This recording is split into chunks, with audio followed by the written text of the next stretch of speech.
a deep dark night. But follow me outside into the moonlight.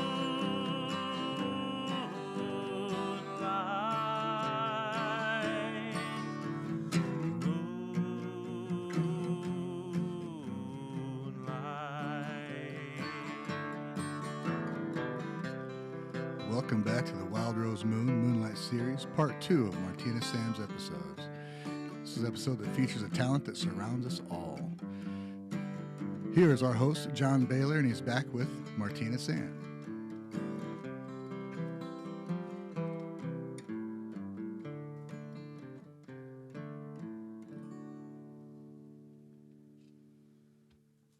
Thank you for joining us for our second segment of Moonlight with Martina Samm, and thank you, Martina, for joining us.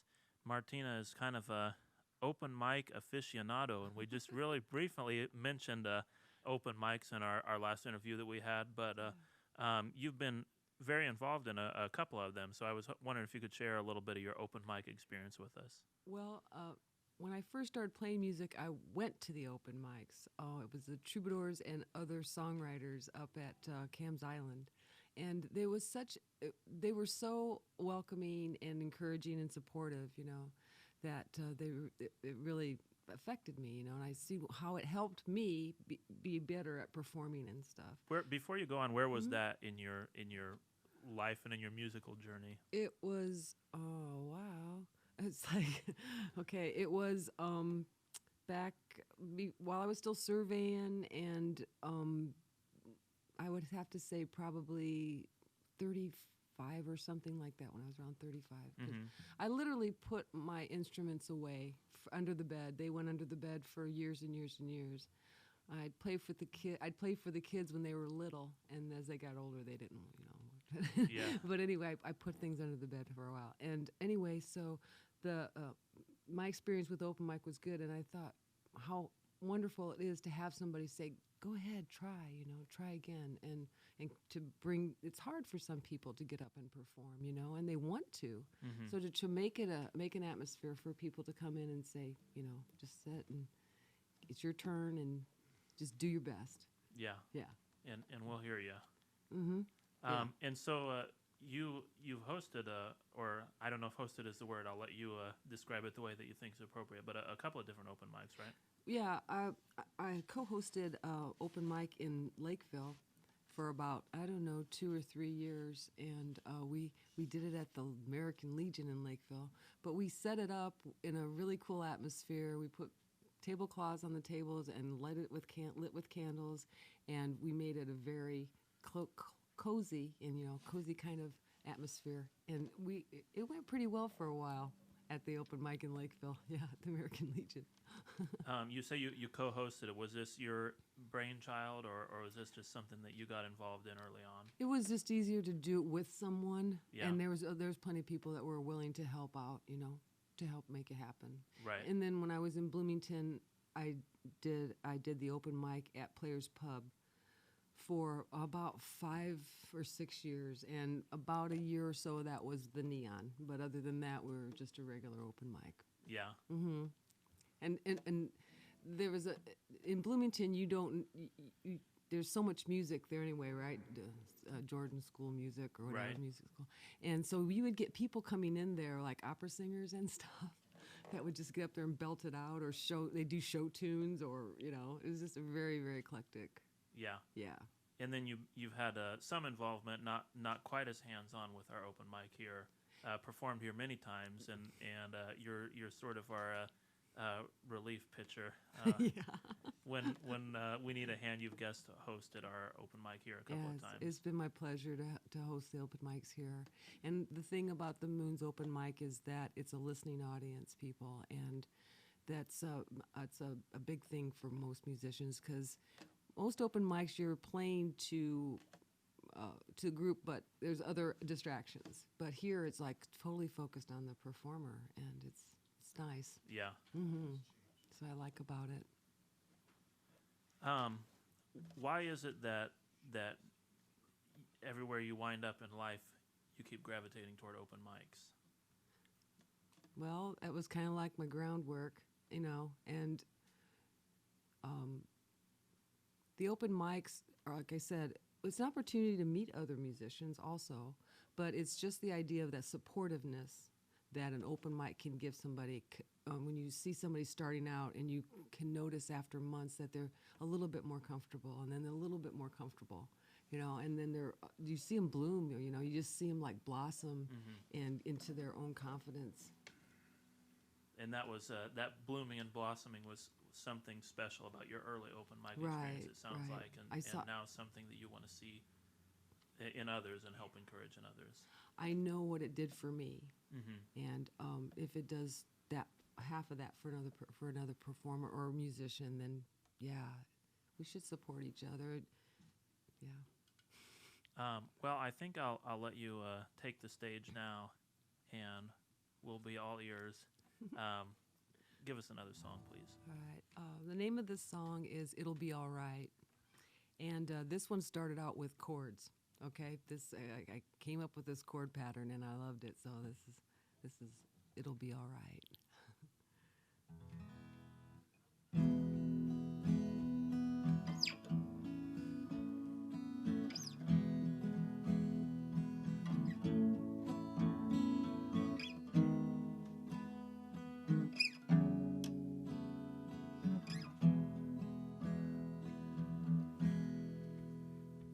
Oh, the times when I ponder the ways and changes of our lives, forgetting to enjoy the moment when you arrive, arms open wide, it'll be alright.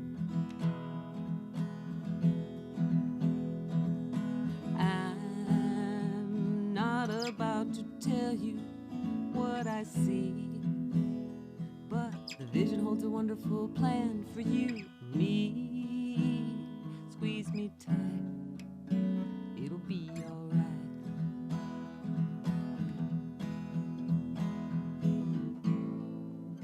Lots of people are walking through a storm in their mind. I can see it in your eyes. Our lives take us up and down, but always higher. Watch you step or dance close to the fire of your desires. It'll be alright.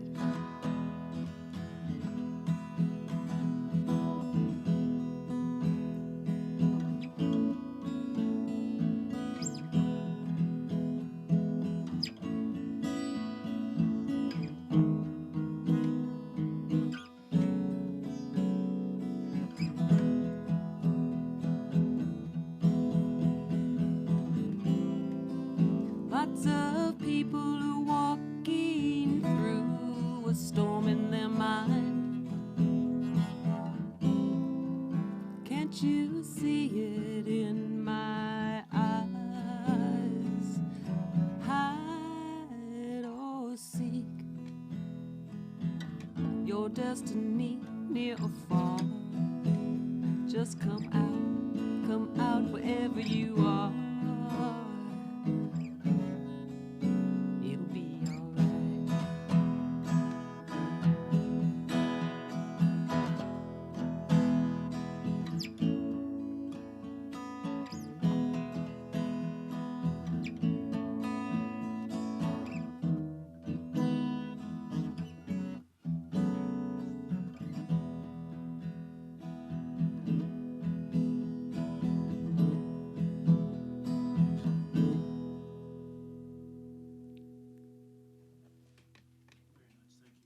Very welcome. Thank you. I'm glad you mentioned the chords because I wanted to get into a little bit of discussion of chords with you anyways, but we'll touch on the lyrical content and then move into some of the nuts and bolts of it, I guess. Some of those chords made me smile. Yeah. Just when they came in, it's beautiful. It's a beautiful song. Like I say, I want to touch on the lyrics just quickly before we get into the chords. There's a you, like second person you in the song that you're telling this person it will be all right. Is there a particular person? Does this come out of a real life relationship with someone? Well, the song is actually written to my son and daughter, and so yeah, there are two people actually that Yeah. come to mind. Yeah. Did we?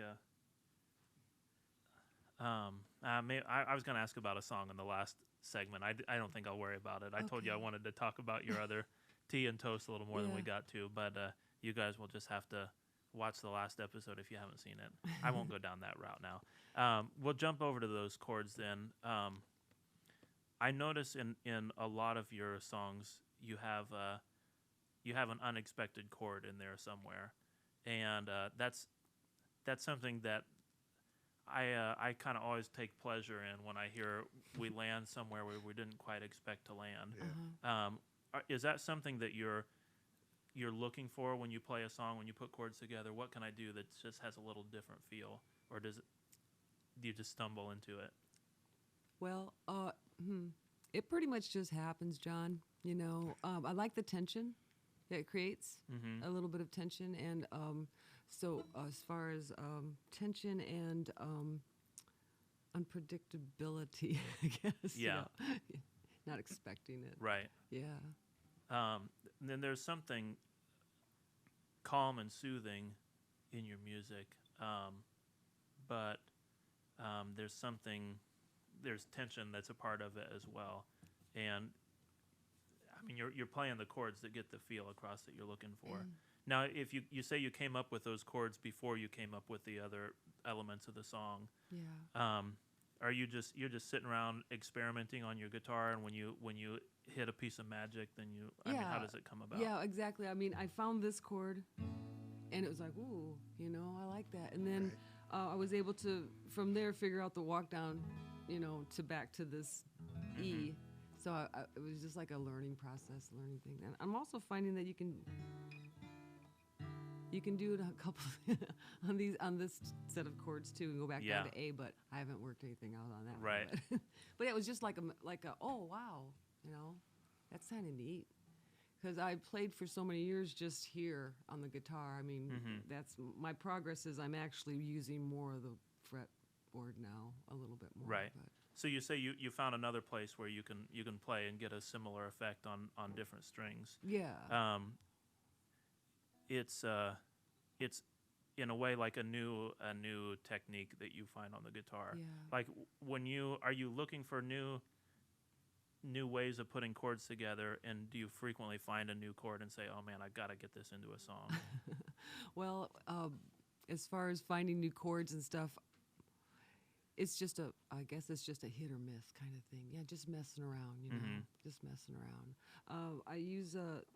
I'm using this a little bit more, the B minor, I guess that's the chord it is, and the F, just trying to find a different key to play in. Yeah. So I played so long and so often in the key of C or the key of G or Right. Yeah, just trying to move into another. That's my expansion. Yeah. Yeah. What do you gain by playing in a different key than what you played before? What do I gain? Well, I mean, musically, why is it better to do a different key? Well, I think it gives a little bit more versatility, and it also offers a new sound. Really, it brings a whole nother level. Like even like with that song in particular, say it can be really jazzy. I feel like it's kind of jazzy chords. Right. Yeah. So I play it nice and soft right now, or as far as how the lyrics applies to the lyrics, but I can jazz it up with it, and I certainly can use those chords again. Right. And maybe write another song that has a little bit different style. Yeah. Yeah. Well, I had a couple of thoughts in mind when I asked the question and was seeing just where you would go with it. But one is if you're doing those jazzy chords, or if you're doing some kind of movement, some kind of run or something like that, then there's things that are natural to do in one finger position that aren't natural in another. So you wind up with a different variation on your chord, or a different movement within your chord than what you would have if you're playing a different key. Right. But also, I think of I think of chords in terms of like they just I associate them with colors, Oh, and depending on how the chord's stacked and what note falls where and how high and how low it Yeah. is, it changes the mood of the song, even though it seems like there's not really that much difference between playing a song in C and playing it in D. But the way those things are all put together, to me, gives it a very different mood. yeah. Just because I don't want to get too technical with the discussion, but like what note I have on the top and on the bottom of the chord makes a lot of difference in, I think, how I feel the emotion or the mood behind it. It's interesting you use the word color. You see a color. You see it as a color. Yeah, right. Yeah, yeah. I would not even begin to compare my guitar playing to yours, and, as far as your technique and stuff like that. I write songs and I do the best I can on the guitar. Yeah. Yeah, I'm cooking it tonight. Well, I'm just. Well, spoke too even soon. for, and you're not the first guest that we've had on the show that is very careful to downplay his or her guitar playing ability. But even with where you're at as a musician, you're still looking for the new chord that you haven't played before. Right, You're right. still looking for the thing that has a certain feel that you didn't find before, and you're trying to do the most with what you have, and you're trying to you're always discovering and uncovering new possibilities. And that's I mean, that goes a long way. I listen to things that I played long ago, and I think, man, I wasn't near as good a guitar player then as what I am now, Yeah. but this is actually good. Yeah. And I mean, it's like almost this mystery. If you listen to something that you did 10 years ago or 15 Yeah. years, then you sort of have this fear of like, oh, I've come so far since then, so this must not be very good. But I was doing the same thing that you're doing. Look where I was looking for possibilities. Mm-hmm. Yeah, that's a good way to put it. Absolutely, just looking for the possibilities. Yeah. Yeah, yeah. I think we'll go ahead and get our second song in here, if that's okay. What else do you have for us? This song is called "Life's Waiting for You," and it goes out to everyone on the planet. Awesome. Because there's so many times that we say, "I would, but," or "if I only could," and life is waiting for you to join in, And so that's the name of the song, "Life's Waiting for You," and it goes like this.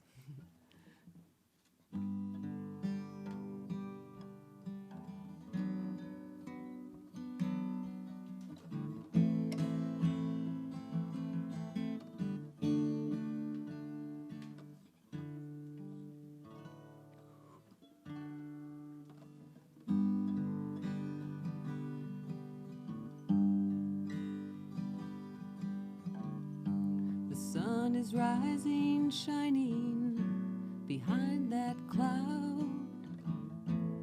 Got its eye on you, peekaboo. Winks and smiles as you curse the new day's dawn. Life seems to be over, but oh no, life goes on. Searching to find you, remind you, align you with its reflection in your soul. Sometimes you have to be told, life's waiting for you.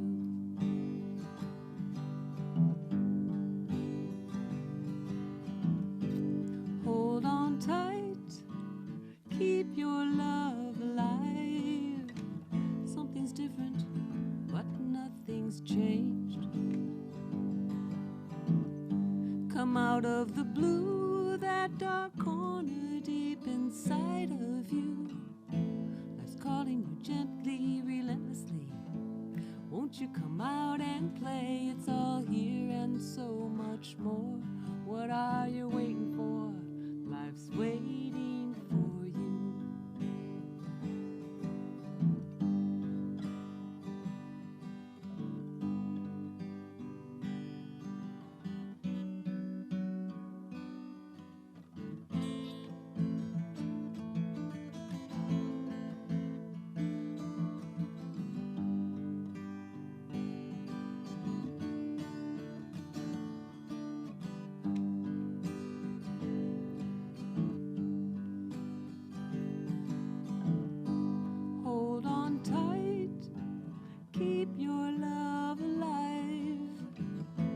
sounds different, but something's changed. Long overdue, feel the love that warms and shines on you. It's not an impossible mission. Oh, just give yourself permission. Go ahead, for crying out loud. There's no better time than now. Life's waiting for you.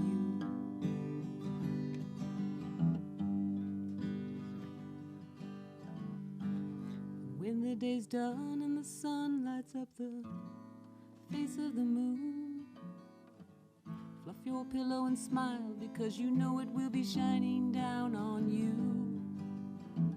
Never doubt for a minute you'll get it. World's turning, life's brand new. Rest easy, no sorrow. You know tomorrow will be a perfect fit, and everyone benefits. Life's waiting for you.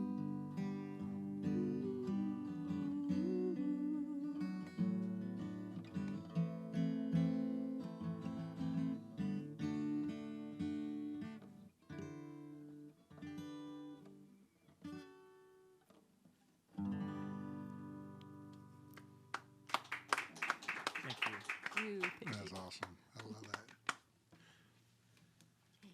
I'll touch on another quick technique thing. We talked about chords and coming up with chords and looking for something that's a little different, something that creates an interesting tension, Yeah. or just that's unexpected. Do you do that same thing with your lyrics? Or you try to create something unexpected with your lyrics? This song was all about catchy. You know, it's catchy. Yeah. What are you waiting for crying out loud? You know, there's so many little catchy things in there. You know, but it all fit together pretty well. I mean, once I wrote it, I was like really happy with it. Yeah. I'm really happy with this song. Yeah, and it's kind of like really, it's like a kind of a nice way of getting in the world's face, saying, "Come on already," you know, live your life, live life. I asked it specifically, and I'll pull up the lyrics, but this passage, it just has rhyme on top of rhyme. Yeah. And in particular, there's a couple places that do the same thing, but waiting to find you, remind you, align you with its reflection in your soul. Sometimes you have to be told life's waiting for you. Mm-hmm. And there's certainly something catchy.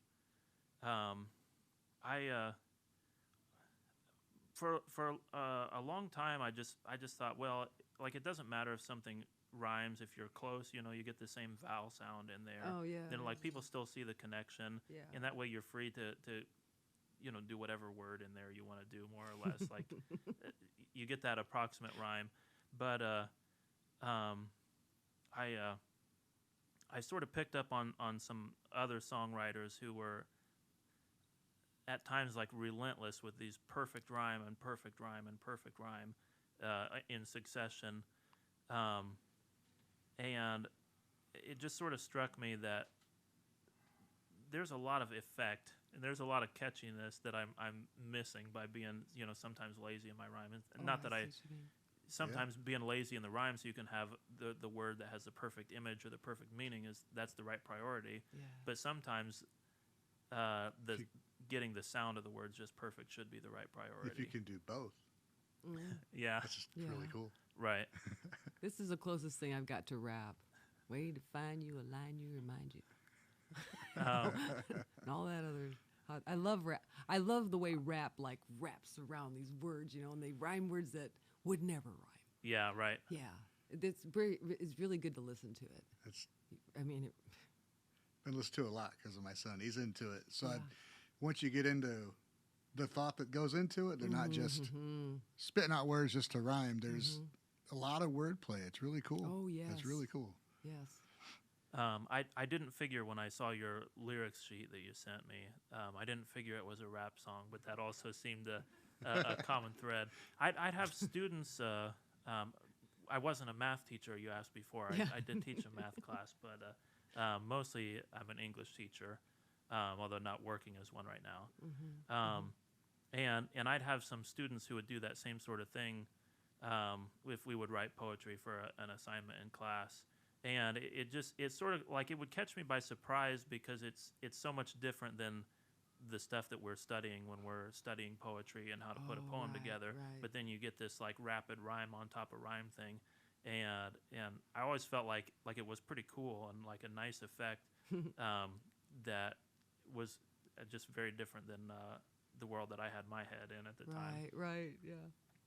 Well, this is my favorite song. It's the last song I'm working on a song for the first time in like 10 years or whatever, but this is the last song I really wrote. My favorite song. Yeah. My favorite enjoyed song. it. Yeah. You said it addresses this idea of I would, but, and you said that this was a song for everybody in the world, every type of person, to hear this message.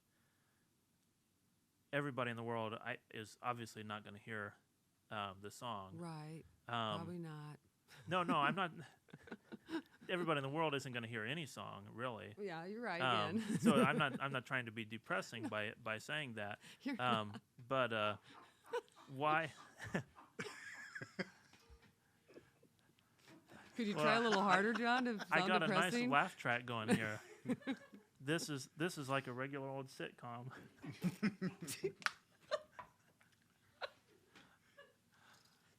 Okay. That was a joke just for us. No, I just I like to get at this question for the small time musician that's not playing on the big stages. Yeah. Why is it important that you do what you do, that you write this music and you don't even perform it all that often? You make it out to a few open mics and maybe some other venues every now and then. But why is it important to invest yourself in that?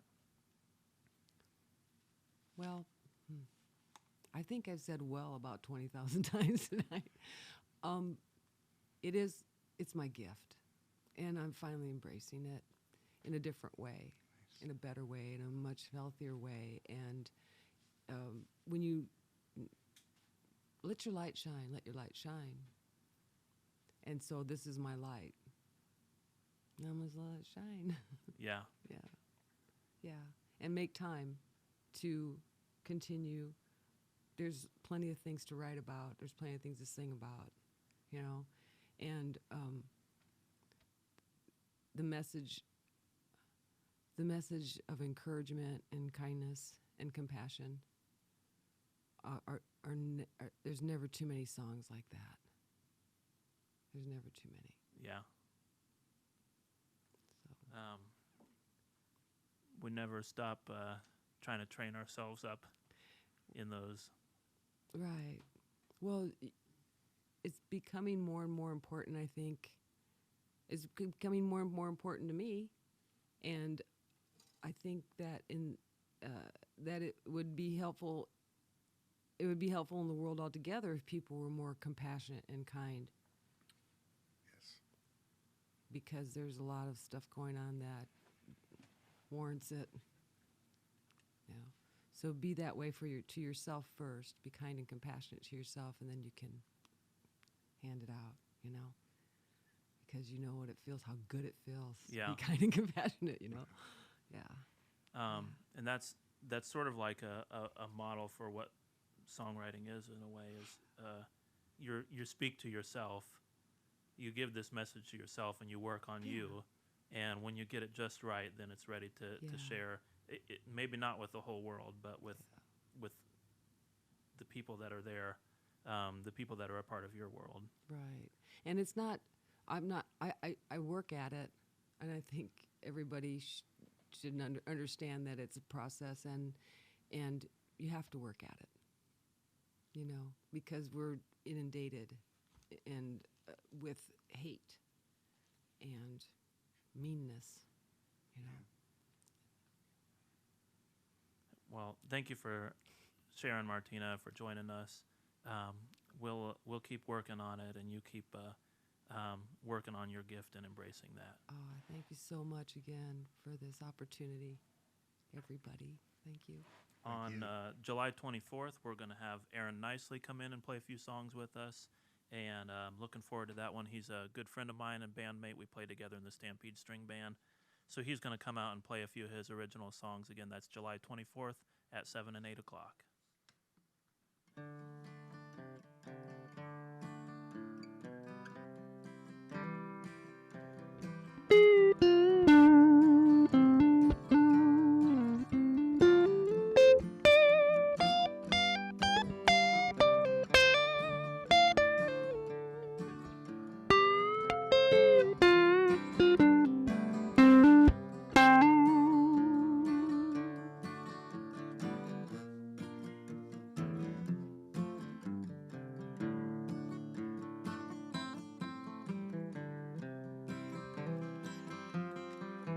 Thanks, everybody, for watching the Wild Rose Moonlight series. Thank you, Martina Samm, for your fantastic music, your uplifting spirit. We can all use a little bit of that right now. John Baylor is our host, doing a fantastic job as always. We got to give a special thanks to the Gibson Foundation, Gibson Insurance, Marshall County Tourism, and Marshall County Community Foundation. They help us get this show on the road and keep everybody here doing what we do.